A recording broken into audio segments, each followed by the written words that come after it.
Welcome to Following Historic Trails. Well, we have a little different type of show this week because of an interesting project, at least a project that I think is interesting, is about to get started, and I would like to tell you a little bit about it. For years I've been concerned about the fact as you go down the highway and you see all these things that have changed over the years, you really don't know much about the history of how this has happened. How did places get named? What are some of the interesting stories that occurred at some of the locations as you travel down the road? Earlier in the season, we talked about a little bit of highway history. I remember one of the stories, and you probably remember it too, of Sam Mcgee and how he's buried just outside of Calgary. Maybe I'll just introduce the whole topic with that story again, because this is the type of story we're going to be looking for in this next project. That particular story, Sam Mcgee, we all know, was cremated up in the Yukon. Robert Service, remember the poem? Service was a banker. He wrote poetry in his off hours. He ran into a young miner who he liked his name and asked him if he could use the name Sam Mcgee. Got permission, and of course Sam Mcgee became famous. The poem became famous, Service became famous, but the real Sam Mcgee left the mines, came back to the prairies, and later years worked on the railway, lived an ordinary life, and today is buried just out at the graveyard at Bicycle, as a matter of fact. Now, the story goes on because in the 40s, when the real Sam Mcgee was remembering the early days, he took a trip up to the Yukon again. Went to Dawson City, went into a souvenir store, and there he managed to buy a little urn of his own ashes. Now, not many people can do that. That's sort of a human interest story. The new project that I'm going to be involved in is called Highway Histories. And we have been very fortunate, Historic Trails Society, to receive a grant to train 3 researchers. We will be going up and down the highways of southern Alberta, and eventually, we hope, covering all of Alberta, and putting together some of the history that you can see as you go along the road. Now, we're going to be using a lot of reference books, family histories, local histories, some of the old type of history books that have been written over the years. One of which, of course, is this one that we're pretty well all familiar with, When the West Was Young, by John D. Higginbotham. In here, for example, he talks about, if my memory is correct, about delivering mail to Medicine Hat. And I'm not sure whether the train wasn't running or what, but they decided to do it by bicycle. And so with a series of relays, I think there were 6 men or so, and they all took turns. They took the mail as far as Medicine Hat by bicycle. And a rather interesting story when you consider what the roads must have looked like in those days. Well, this book, which we brought out in 1978, would be a pretty heavy book to carry around in your car, and a lot of hefty reading if you want to read about some of the things that you see. And so we're doing it a different way, and it's rather interesting to note that from 1978, when we put out our first book, to 9 years later, 1986, this is where we are today. This book that we're talking about now, or series of books, will be done with computers. This, of course, is your floppy disk that many of you are familiar with. You just stick it into your machine, and lo and behold, the material goes electronically onto this disk. There's a lot of advantages, and one of the things we want to do as this project goes on is to show you film footage of how we're going to put this series of books together. Now, the advantage of computers is that you can put out a book, you can find where there's changes you want to make, and you can electronically make the changes. Now, I have the start of what we're going to be doing, and I'm just going to read you a little bit of what we've got. Let's say the first story that we decide to take, the first highway history, might be from the Saskatchewan border to the Crow's Nest Pass. Now, we will have a series of booklets. The first one then, from the Saskatchewan border to the Crow's Nest Pass, might be a book about this size. Now, at the present time, this is the style of booklet that we're talking about. And you can see that it's pretty flimsy compared with the hardback edition here. And there's a reason for this, and that is that we will be able to put the books together ourselves, we'll be able to bind them ourselves, We'll be able to change them as we find new stories, and we're sure that new stories will come forth once the whole book is on the marketplace. And these changes will be able to be made, and they'll be able to be updated very easily. So hopefully within a year, you'll be able to find a book like this that will tell you about the history from the Saskatchewan border to the Crow's Nest Pass. All right, what are some of the things that might be covered? Well, if you can think back to the last time you made that trip, as you come from the border, the first community is, can you tell me? Walsh. And Walsh, we will tell you who it was named after. It was named after one of the early Mounties. He came on the original trek west. He was later involved in the heroic tales that come up with the Sioux after the Sioux left the United States to seek safety in Canada following the Little Bighorn and the story of the cavalry being wiped out at what's known as the Custer Massacre, but it was really the Custer Battle. So Walsh was a famous Mountie. We'll tell you a bit about him, how the community got named, and so on. We'll also talk to you about the story of Walsh and Sitting Bull, who many people have heard of. The next community as you come along the highway is Irving. And Irving also ties in with Western Canadian history. It was named after a famous Mountie who was in charge of the force during the Riel Rebellion, which we've talked about quite a bit on this program. Then we come to Medicine Hat, and of course this is where as they were building the railway across Canada, they had to stop to get across the river. When they stopped to build a bridge, merchants moved in to sell supplies, and first thing you knew, you had a community growing up. So if the river hadn't been there, there would have been no Medicine Hat. That's how it got started. They had to stop to build that bridge. We'll give a little bit of background, some of the important things that have happened in Medicine Hat, some of the people that have gone on to become quite famous that have come from Medicine Hat. All these things we hope you'll find interesting. Then we'll take you, the traveler, though at this point we'll probably end up with two books. One book that will continue up to Calgary and talk about the area through Brooks and so on, and the other book that will take them through the Tabor on to Lethbridge. There'll be places like Bow Island.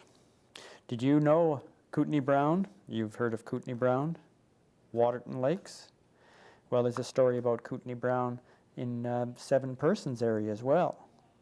And I may have the story not quite correct, but as I recall, he was trying to make his way up to Edmonton and got lost and made the wrong turn at Albuquerque type of thing, and ended up around Saskatoon.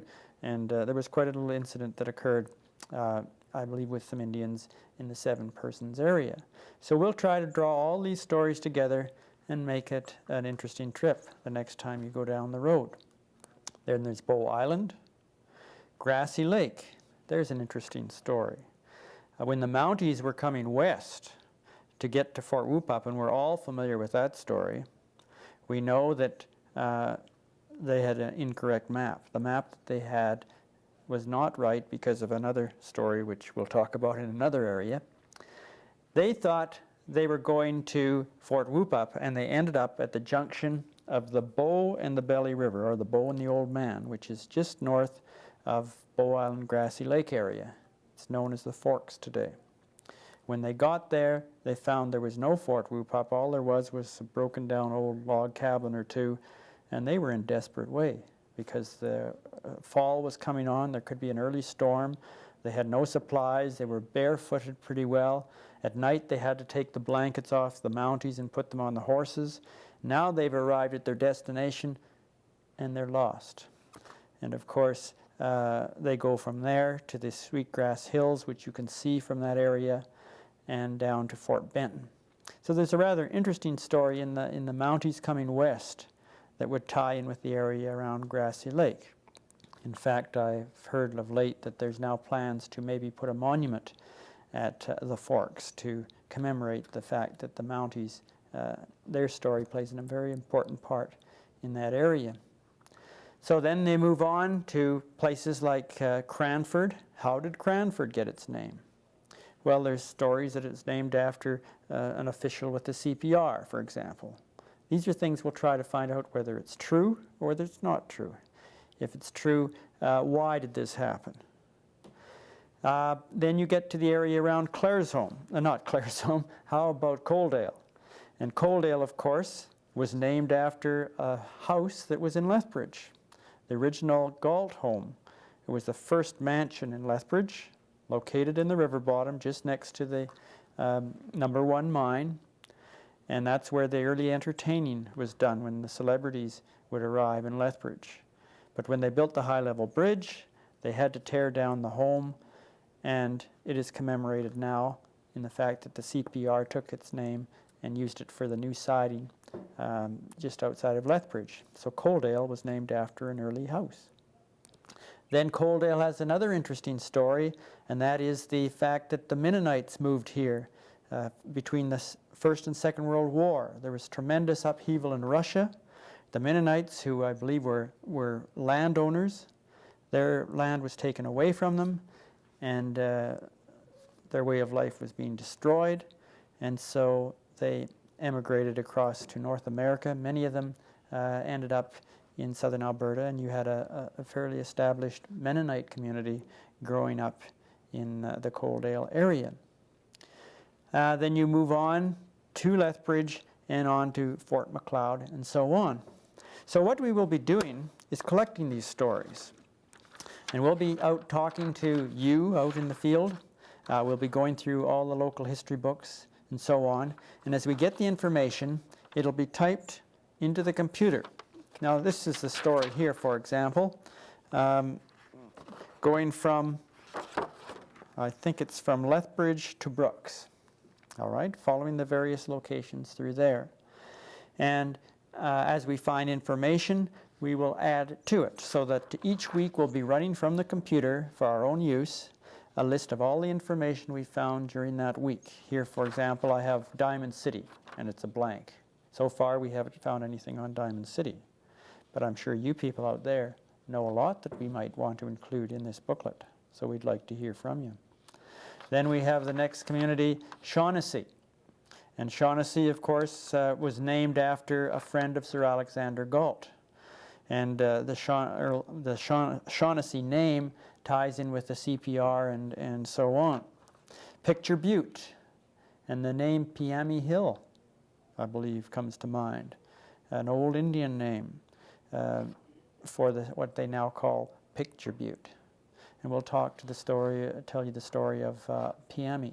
I believe in Picture Butte today there's a Piami Lodge. Now many people have heard the name, but they don't know the connection. We hope that the connection will be a little easy to figure out once we've got the book together, and maybe create quite a bit of interest in our local history. Iron Springs.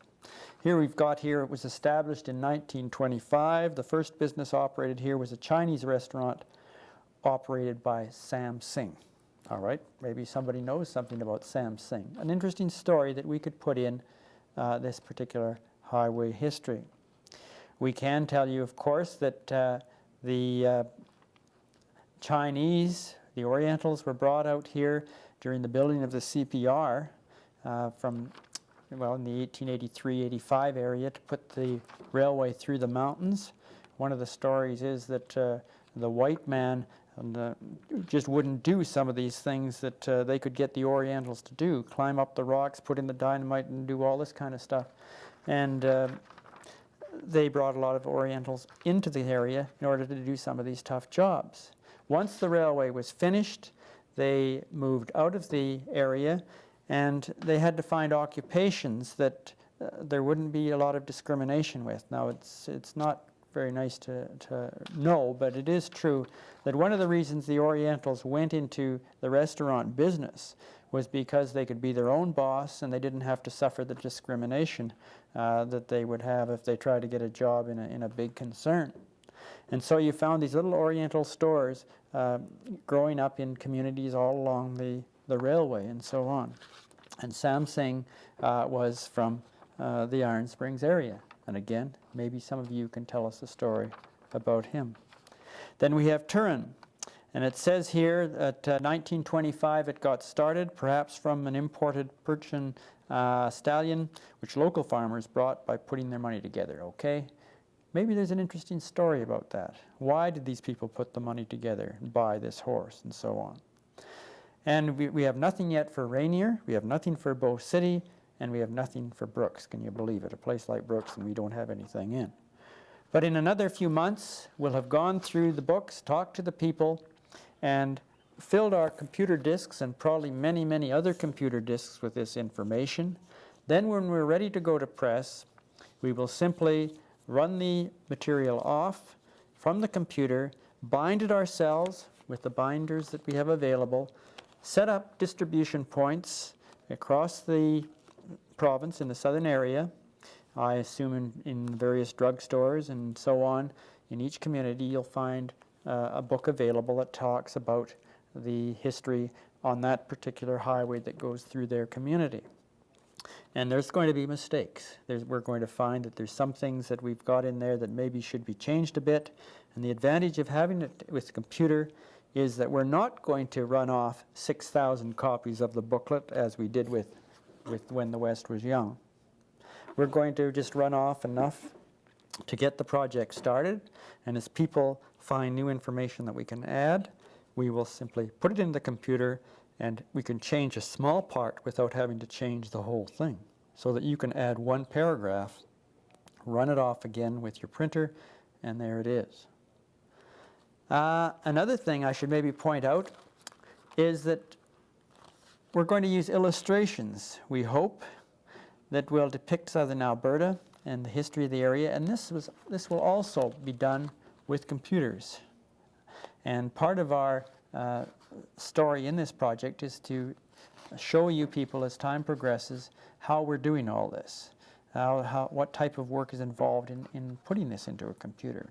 Maybe we'll be telling you a bit about how computers work, because I'm sure many of us are baffled with all the things the computer will do. We don't want to get involved in the bits and bytes type of thing and how the computer itself works, but really what the computer does for us.